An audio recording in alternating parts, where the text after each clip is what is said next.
100. El respeto de los procónsules. Útica, primeros días de diciembre de 202 a.C.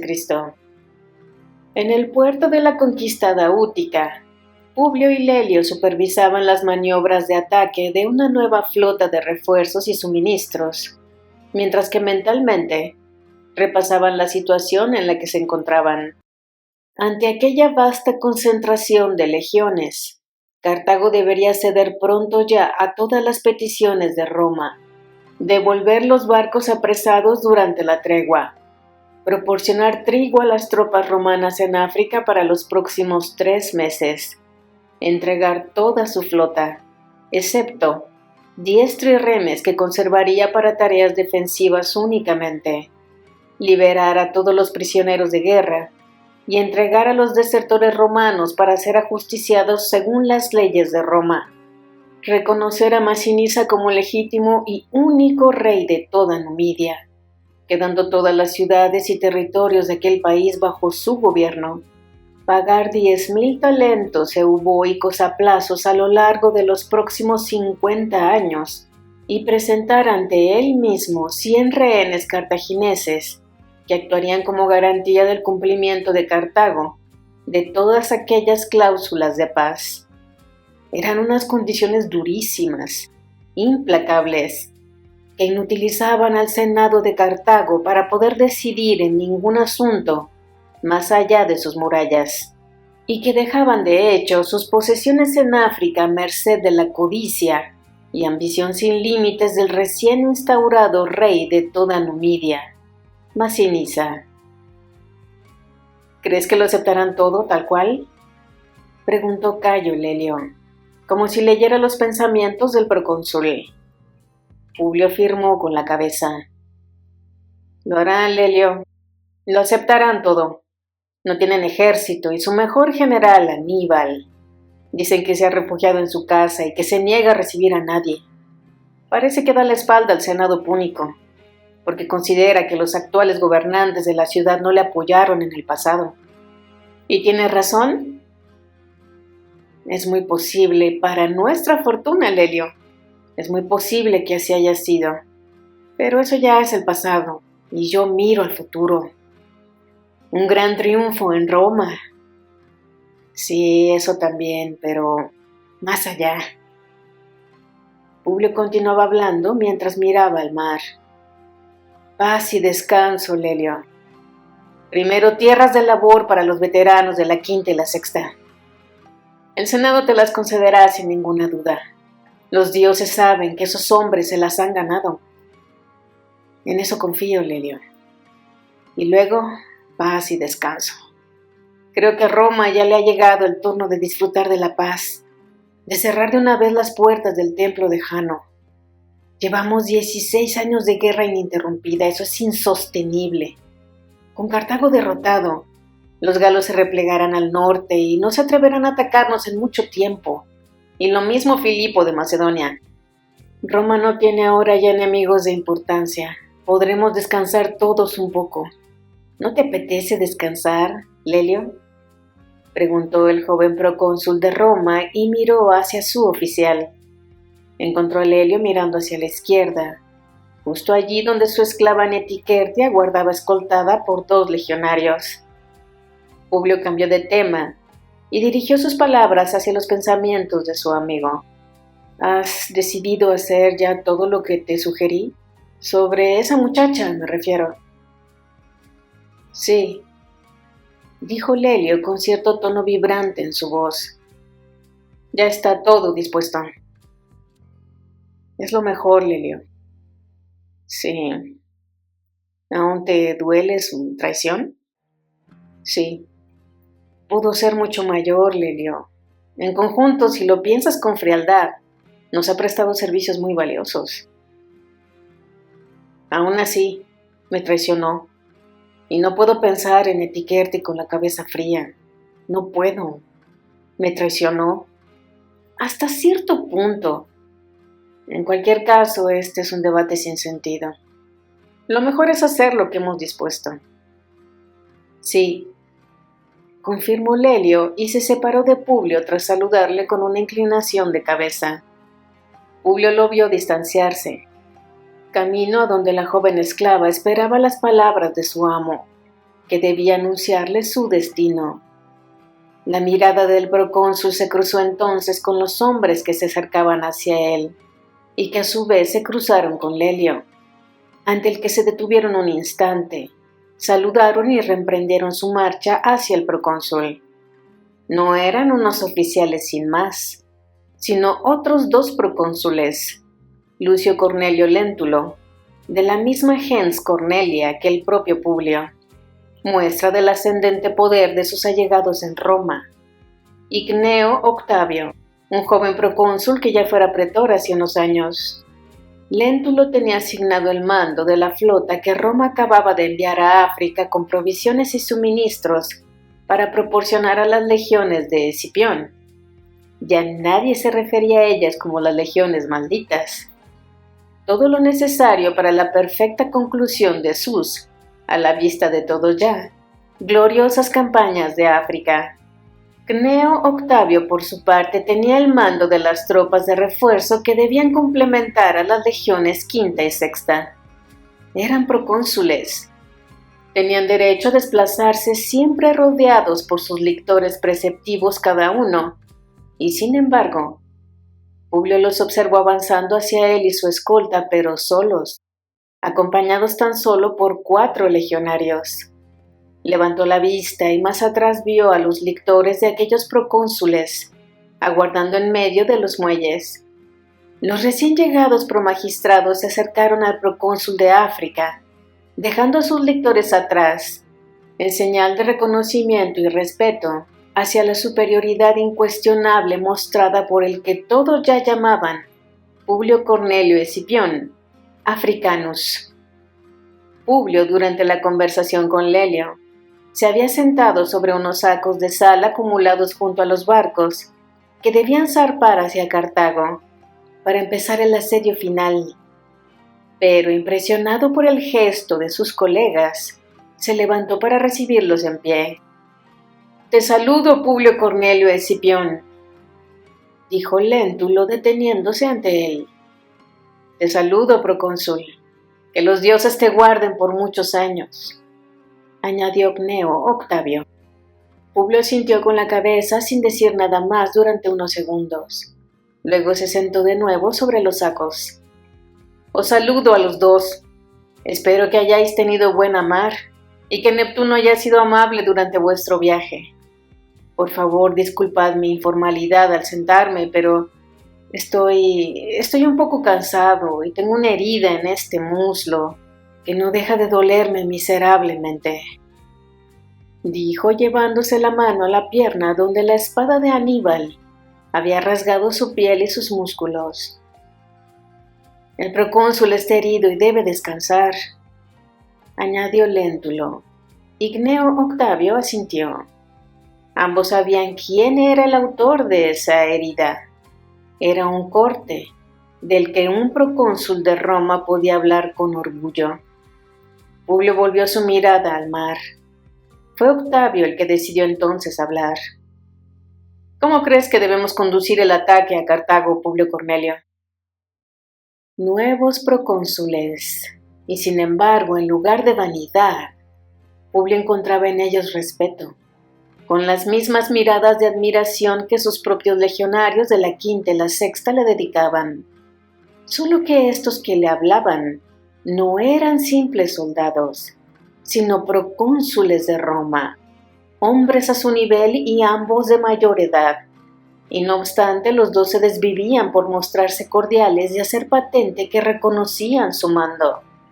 Ese fue el momento en el que Publio empezó a ser consciente de lo que había conseguido. No es que hubiera derrotado al mayor de los enemigos de Roma, es que estaba dando término a la guerra más cruenta y peligrosa en la que nunca antes había luchado su ciudad, y más aún, lo había hecho con tropas despreciadas por todos, en territorio enemigo, contra cartagineses y todos sus aliados, y contra 80 elefantes. Todo ello magnificaba aún más aquella tremenda hazaña, A los ojos de millares, decenas de miles, centenares de miles de romanos, él era mucho más que un procónsul. Y de entre esos admiradores no solo estaba el pueblo, sino senadores y otros magistrados, como aquellos 2 procónsules que aguardaban su consejo para saber la forma más apropiada a su juicio para conducir el desenlace de aquella campaña. Pienso que lo mejor será que Léntulo y yo llevemos la flota de Útica a Cartago y que tú, Octavio, avances por tierra con las legiones. Mi herida no me permite marchar mucho al frente de esos hombres. Lelio regresará a Roma con el botín expoliado a los cartagineses en estos años. Es lo que yo haría.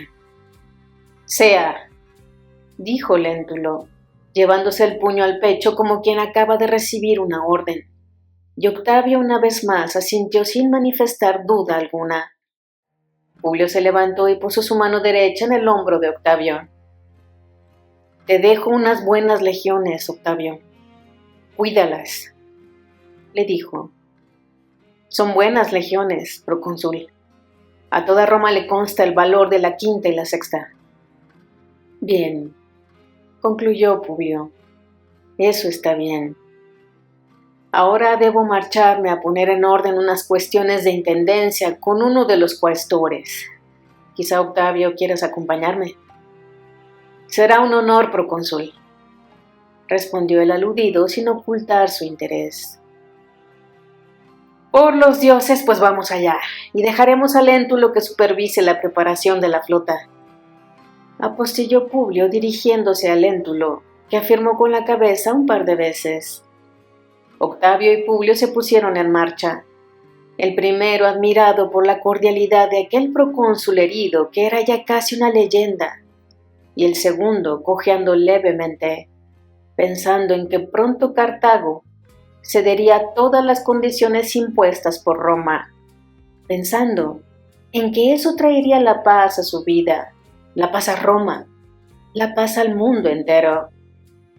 Publio pensó en qué hermoso podría ser ya el vivir en sosiego con su mujer y sus hijos, con la seguridad de saber que ya nunca el tan temido Aníbal, nunca jamás, podría estar en situación de poner en peligro la vida de su joven hijo, pues la guerra contra Aníbal había terminado antes de que el muchacho tuviera edad de empuñar un arma. Publio había dado forma al sueño de su padre y de su tío. Había cumplido la promesa a su madre de terminar aquella guerra y había conseguido regresar a Roma para poder decir a Emilia, su amada esposa, que no debía padecer ya por la seguridad del joven Publio. Eso era lo más importante de todo. Había visto morir a su padre y a su tío, y su esposa también había visto caer a su padre, de quien traía de regreso al menos su anillo consular, un pequeño consuelo en medio de toda aquella tempestad, pero un principio sobre el que edificar una vida feliz. Lo único que le preocupaba era un nuevo sueño que había tenido la noche anterior, un sueño que había sustituido al de los elefantes. Y era como un nuevo presagio. En ese sueño Publio había visto lo peor que un ser humano puede ver en su vida, la muerte de un hijo, de su hijo. Era un misterioso presentimiento que en aquellos momentos resultaba absurdo y sin sentido, en especial tras la completa y absoluta derrota de Aníbal. Por eso Publio lo apartó de su mente. Decidió no darle mayor importancia y se refugió una vez más en sus ansias de descanso y paz. Solo quería regresar a casa. 101. Un extraño adiós. Útica, primeros días de diciembre de 202 a.C. Cayo Lelio vio cómo los nuevos procónsules se dirigían para hablar con Publio. Había notado gran respeto tanto en Léntulo como en Octavio al saludarle a él, cuando Lelio ni tan siquiera era o había sido magistrado. Parecía que el mero hecho de ser uno de los tribunos de confianza de Publio Cornelio Escipión la invistiera de una aureola que inspirara respeto. Sacudió la cabeza. No debía llenar su mente de sensaciones absurdas y vanas. Tenía otros asuntos de los que ocuparse en aquel momento. Continuó su camino y llegó junto a Netiquerti. La muchacha preveía que algo le iba a ser anunciado, pues al amanecer, Lelio la conminó a que se preparara para un largo viaje. La joven esclava tomó pequeñas cosas que consideró que le podían ser útiles: un par de estolas romanas, 2 túnicas, algunos aderezos para su hermoso cabello largo y lacio, y algunos frascos con ungüentos y aceites, con lo que humedecía su morena piel ligeramente reseca por el viento y el sol. No tomó nada más. No quería que se le acusara de tomar cosas que no le concernían. En particular, no cogió el nimbus que Lelio le regalara en Roma. El mismo hombre que la poseyera y la amara. El mismo hombre que ahora la miraba con aparente indiferencia. Yo marcho para Roma con la flota. No nos veremos más, anunció Lelio con sequedad. Netiquerti asintió y volcó su mirada hacia el suelo. Lelio, ante la ausencia de réplica o de preguntas, continuó con sus explicaciones. Tú marcharás a Siracusa en un barco escoltado por 2 trirremes. Allí esperarás unas semanas hasta que llegue de Roma una embajada de senadores. Aprovechando el viaje de esa embajada, en una de las trirremes de escolta de los senadores romanos vendrán tus hermanas. Aquí Netiquerti levantó su mirada del suelo. Tus hermanas fueron compradas por amigos del procónsul y luego manumitidas, liberadas de la esclavitud como yo he hecho contigo. El procónsul ha utilizado la manumitio vindicta, empleando a magistrados de su confianza en el foro para todos los trámites. Creo que se lo pidió a su hermano Lucio, quien, siguiendo sus instrucciones, compró primero a tus hermanas para poder luego liberarlas. Netiquerti fijó sus ojos en los ojos de Lelio, pero entonces el tribuno dejó de mirarla y volvió su rostro hacia el mar. Neptuno parece estar tranquilo. Tendréis una buena navegación.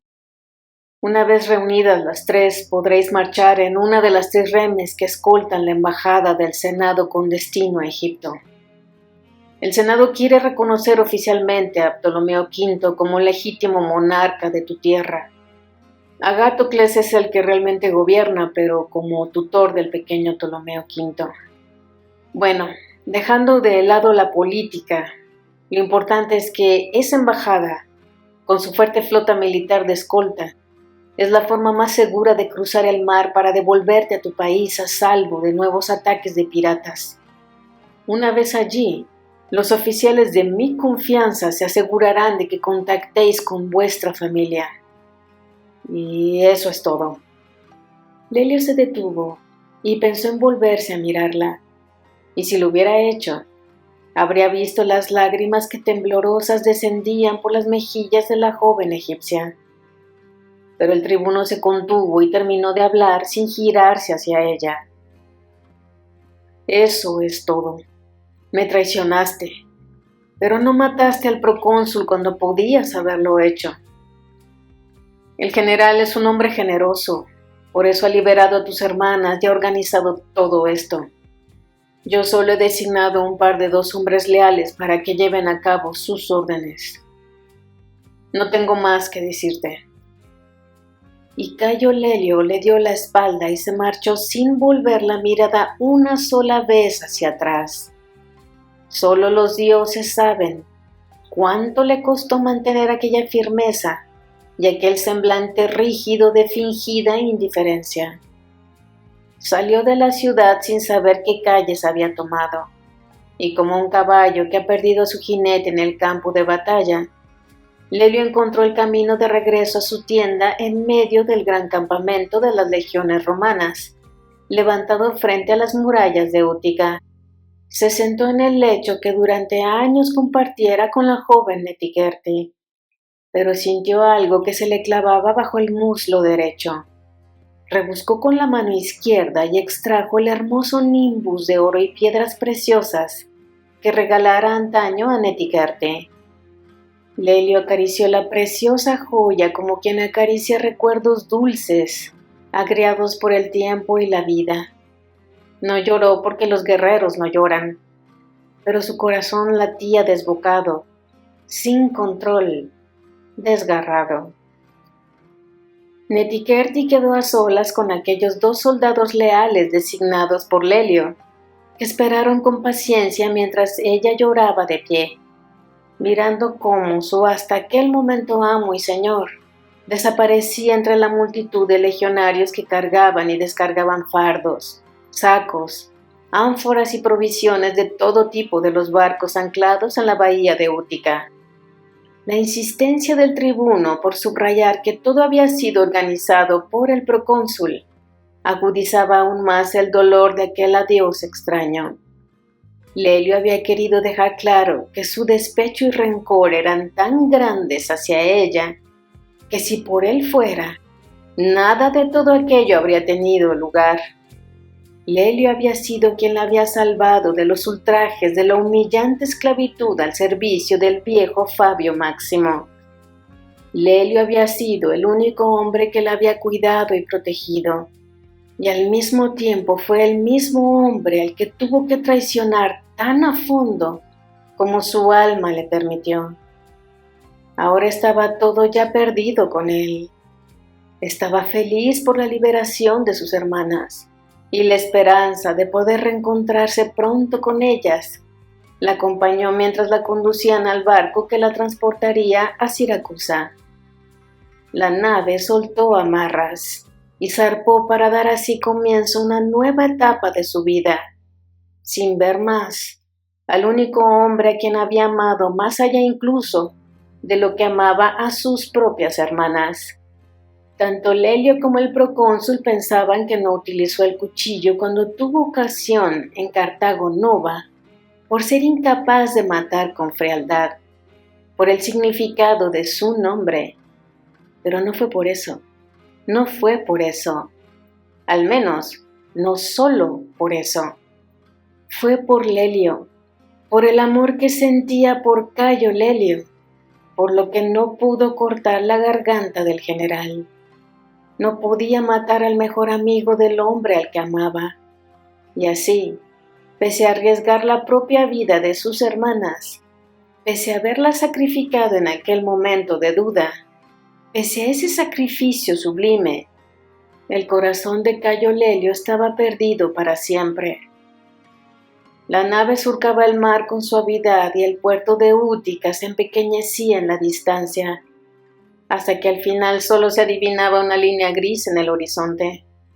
África, que se alejaba poco a poco hasta desvanecerse en la confluencia del azul del mar y el azul del cielo. Netiquerte cerró los ojos. Ya no brotaban lágrimas porque su corazón se había quedado seco por el dolor y la angustia. Sentía mareos, pero ella sabía que no era por el vaivén del barco. Se llevó una de sus pequeñas y suaves manos y la hundió bajo su túnica hasta acariciar la base del vientre. Había hecho bien en callar y no decir nada, y llevarse de ese modo consigo al Egipto de su pasado, su más apreciado y dulce secreto. Fin del libro Las Legiones Malditas. La historia de las legiones que desafiaron a Aníbal. Autor Santiago Posteguillo. Lee libros. EPUB Libre. Escipión, el africano. Libro segundo. Ha sido un honor leer para ustedes el segundo libro de la trilogía Africanus. El primero se llama Africanus, el hijo del cónsul, y el tercero, La traición de Roma. En apoyo a este extraordinario autor Santiago Posteguillo, espero que adquieras la trilogía completa. En respeto a su obra, este será el único libro que se leerá en este canal. Espero lo hayas disfrutado, tanto como yo disfruté leerlo para ti. Nos vemos la próxima.